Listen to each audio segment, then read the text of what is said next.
सुबह के करीब 11 बज रहे थे। शहर की एक पुरानी लेकिन व्यस्त बैंक शाखा में ग्राहक अपनी अपनी लाइन में लगे थे।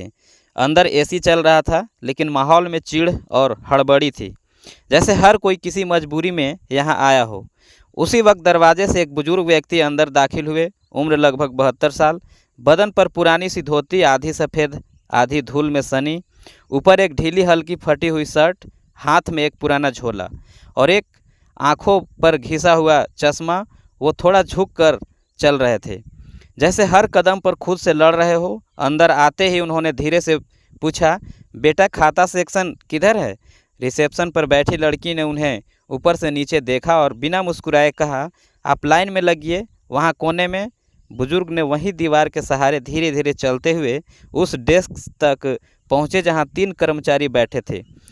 मोबाइल में लगे कुर्सियों पर फैल कर बैठे हुए उन्होंने झुककर हाथ जोड़ते हुए कहा, बेटा बस खाता में एक गड़बड़ हो गई है, पिछले महीने की पेंशन नहीं आई, ज़रा देख लो।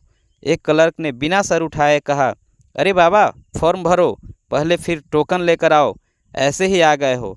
बुजुर्ग ने कांपते हाथों से एक कागज़ निकालते हुए कहा, यह रहा पेंशन स्लिप, मैं भटक गया था, मोबाइल नहीं है बेटा, बाहर गया है, कोई मदद कर दो। अब दूसरा क्लर्क चिढ़ गया, देखिए बाबा, हम कोई हेल्पलाइन नहीं है, सबको जल्दी है, रोज़ रोज़ यही बहाने सुनते हैं, अगर कोई मदद चाहिए तो बाहर जाइए। पास खड़े कुछ ग्राहक देख रहे थे, लेकिन किसी ने कुछ नहीं कहा। तीसरे कर्मचारी ने मजाक उड़ाते हुए कहा, साहब लोग भी अजीब हैं, पेंशन लेने आते हैं जैसे करोड़ों का ट्रांजैक्शन हो गया हो। बुजुर्ग का चेहरा पीला पड़ने लगा। उन्होंने बिना कुछ कहे वह पर्चा वापस जेब में डाला और धीरे से मुड़ने लगे, लेकिन तभी एक सुरक्षा गार्ड जो यह सब देख रहा था, उन्होंने रास्ते से हटाने के लिए बोल पड़ा, बाबा अब बहुत देर हो गई है, चलिए बाहर भीड़ मत लगाइए। एक कर्मचारी हंसते हुए बोला, भिखारी टाइप के लोग भी अब बैंक में आकर शो करते हैं।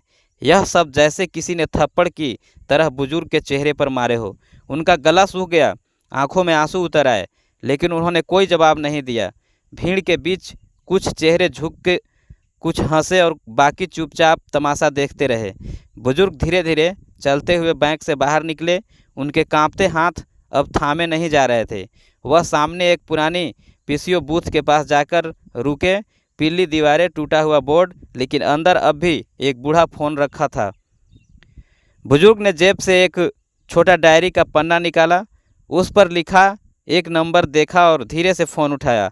हाँ मैं बात कर रहा हूँ, हाँ उसी ब्रांच से। आज का व्यवहार देखा, मुझे कुछ नहीं चाहिए, बस एक निरीक्षण चाहिए। तुरंत फिर उन्होंने फ़ोन रख दिया। पीसीओ से निकलकर वह बुजुर्ग फिर उसी बैंक के सामने आकर फुटपाथ पर बैठ गए। उनकी आंखें अब बंद थी, जैसे भीतर ही भीतर कुछ सोच रहे हो, कुछ याद कर रहे हो। इधर बैंक के भीतर वही माहौल जारी था। काउंटर पर लंबी लाइनें, कर्मचारी अपनी सीटों पर झुझलाए बैठे, गार्ड मोबाइल पर व्यस्त। लेकिन लगभग 40 मिनट बाद एक काली कार ब्रांच के सामने आकर रुकी। उसके पीछे एक और एसयूवी और कुछ ही सेकंडों में 4 लोग तेज कदमों से बैंक के भीतर दाखिल हुए। उनके कोट पर चमकता हुआ बैज था, central regulatory on government of India. Bank का गार्ड कुछ बोल पाता उससे पहले ही उनमें से एक ने कहा, ब्रांच मैनेजर को बुलाइए। अभी भीतर बैठे कर्मचारी सकपका गए। यह सब अचानक क्यों, किस लिए? एक अधिकारी ने फाइल खोलते हुए कहा, इस ब्रांच को आज एक विशेष शिकायत के तहत निगरानी में लिया गया है। शिकायतकर्ता का नाम। वो कुछ पल रुका और फिर कहा, Shri Devdatt Prasad, retired senior accounts officer, ministry of finance, और इस बैंक के चुपचाप बैठे एकमात्र प्राथमिक संस्थापक, शेयरधारक। पूरा बैंक जैसे सन्नाटे में जम गया। वही देवदत्त प्रसाद जिन्हें कुछ ही देर पहले भिखारी कहकर बाहर निकाला गया था, वही जो अब सड़क किनारे चुपचाप बैठे थे, वही जो बिना गुस्से बिना आक्रोश बस एक फ़ोन कॉल में पूरी व्यवस्था हिला गए थे।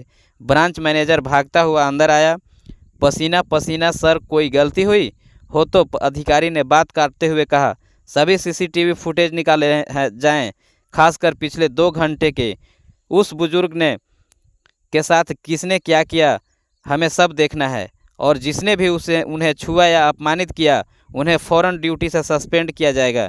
इधर बाहर सड़क पर एक जूनियर अधिकारी भागता हुआ आया और बुजुर्ग के पास बैठ गया। सर, आपको अंदर भेजा गया हूँ, मैं माफ़ी चाहता हूँ, हम नहीं जानते थे। देवदत्त जी ने धीरे से उसकी ओर देखा। मुझे किसी से बदला नहीं चाहिए बेटा, बस याद दिलाना था कि कभी कभी साधारण दिखने वाला आदमी असाधारण होता है। बैंक के भीतर अब हर टेबल पर खामोशी थी। वही कर्मचारी जो कुछ देर पहले तक फॉर्म उलट पलट रहे थे अब कंप्यूटर स्क्रीन की ओर देखना तक भूल चुके थे। सीसीटीवी फुटेज चल चुका था, बड़ी स्क्रीन पर सामने चल रही थी वह शर्मनाक क्लिप। देवदत्त प्रसाद जी झुके हुए, कांपते हुए, और उनके सामने एक कर्मचारी उंगली दिखा रहा था, दूसरा उन्हें टोकन के लिए टरका रहा था, तीसरा हंसते हुए उन्हें भिखारी टाइप कह रहा था। बगल में गार्ड खड़ा था जो उन्हें थकिया रहा था। सीनियर ऑडिटर ने कैमरा रिकॉर्डिंग पॉज कर दी। नाम बताइए इन चारों का। ब्रांच मैनेजर की आवाज़ सूख गई थी। सर, यह प्रदीप, नरेश और विकास है, और guard Ratan Lal. Effective immediately, all four suspended, pending inquiry. भीतर खड़े बाकी कर्मचारी अब नजरें नहीं मिला पा रहे थे। कुछ देर में वही बुजुर्ग देवदत्त प्रसाद जी धीमे धीमे चलते हुए भीतर आए। अब उनकी चाल पहले से स्थिर थी, लेकिन चेहरा पहले जैसा ही शांत। पूरे बैंक ने मैनेजर जैसे सांसें रोक ली थी। ब्रांच मैनेजर उनके पास आया, सिर झुकाया। सर, हम बहुत शर्मिंदा हैं, हम जान नहीं पाए। देवदत्त जी ने बस इतना कहा। यही तो बात है बेटा, पहचान ना हो तब भी इंसानियत होनी चाहिए। वह ब्रांच के भीतर घुसे और वही कुर्सी ढूंढने लगे जहां उन्हें बैठने से मना किया गया था। बैठकर बोले, मुझे सिर्फ यह देखना था कि एक आम आदमी की तकलीफ़ सुनने का धैर्य बचा है या नहीं। ऑडिटर ने उनसे पूछा, सर, आप चाहते तो इस पूरे ब्रांच को सील करवा सकते थे, आपने क्यों इंतज़ार किया? देवदत्त जी ने हल्की मुस्कान के साथ कहा, जिस समाज को आप सुधारना चाहते हैं उसमें चिल्लाने से नहीं, सिखाने से बदलाव आता है। और कभी कभी एक थप्पड़ शब्दों से ज़्यादा गहरा होता है। पर मेरा थप्पड़ सिर्फ सच था। अगले दिन देश के कई प्रमुख समाचार चैनलों पर हेडलाइन थी, बुजुर्ग को बैंक से निकाला गया। फिर पता चला वह है बैंक के संस्थापक, शेयरधारक। देवदत्त प्रसाद की खामोशी ने पूरे सिस्टम को आईना दिखा दिया। सोशल मीडिया पर जाओ और रिस्पेक्ट अलर्ट ट्रेंड करने लगा। लोग कह रहे थे, शायद यही असली रिटायरमेंट है, जहां आदमी पद से नहीं अनुभव से बोलता है। तो ये कहानी आपको कैसी लगी कमेंट करके ज़रूर बताइए, और यदि कहानी पसंद आई हो तो चैनल को सब्सक्राइब ज़रूर कर लें। मिलते हैं नए वीडियो में, तब तक के लिए धन्यवाद।